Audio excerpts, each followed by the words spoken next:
केलं आहे. त्याचप्रमाणे नॅनो युरिया वापरा.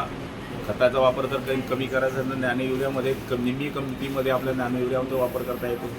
तर या पद्धतीचं आम्ही सूचना केलेल्या. आपण बघता की पंतप्रधानाच्या आव्हानावरून आता इलेक्ट्रिक वाहनांमध्ये लोकांची जाण्याची संख्या वाढलेली आहे. आपण आज 2-4 दिवसामध्ये बघतो सोन्याच्या बाबतीमध्ये वाढली. परिणाम होईल पण तो लगेच होईल असं वाटत नाही, पण परिणाम व्हायला सुरुवात झालेली. कापूस हंगाम आता तोंडावरती आहे. दरवर्षी अप्रमाणित बियाणं मोठ्या प्रमाणात विकलं जातं. त्याच्यासाठी काय नियोजन? हे आपल्याला जवळपास मला वाटते 22 लाख पाकिटं लागतात.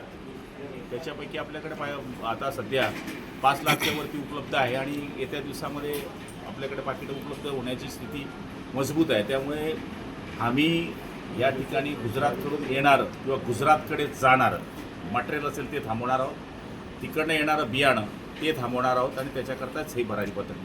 भाऊ, जळगाव ग्रामीणमध्ये नाला खोलीकरणचे काम सुरू आहे. नाला तो खाजगी आहे, म्हणजे खाजगी म्हणजे लोकांचा सहभाग आणि CSRमधून आम्ही नाला खोदणीचं काम केलेलं आहे. आणि माझी तरी अशी विनंती असेल की योगायोगाने ऑल निनो येतो आणि मला काही देवाने सांगितलं नव्हतं, पण आम्ही हे पहिलंच करून ठेवलेलं आहे. त्यामुळे जर कमीही पाणी पडलं आणि पहिलं जोरदार पाणी पडलं तर वॉटर लेवल आमची कमी होणार नाही. त्यामुळे सगळ्या लोकप्रतिनिधींना, सरपंचांना, जिल्हा परिषदेच्या होणाऱ्या सदस्यांना, आमदार मोद्यांना विनंती आहे की जिथं जिथं नाला खोल करता येईल त्यांनी जर या 15 दिवसामध्ये केला तर कमी पावसाळ्याला एक मोठं उत्तर होऊ शकेल. पंतप्रधान नरेंद्र मोदी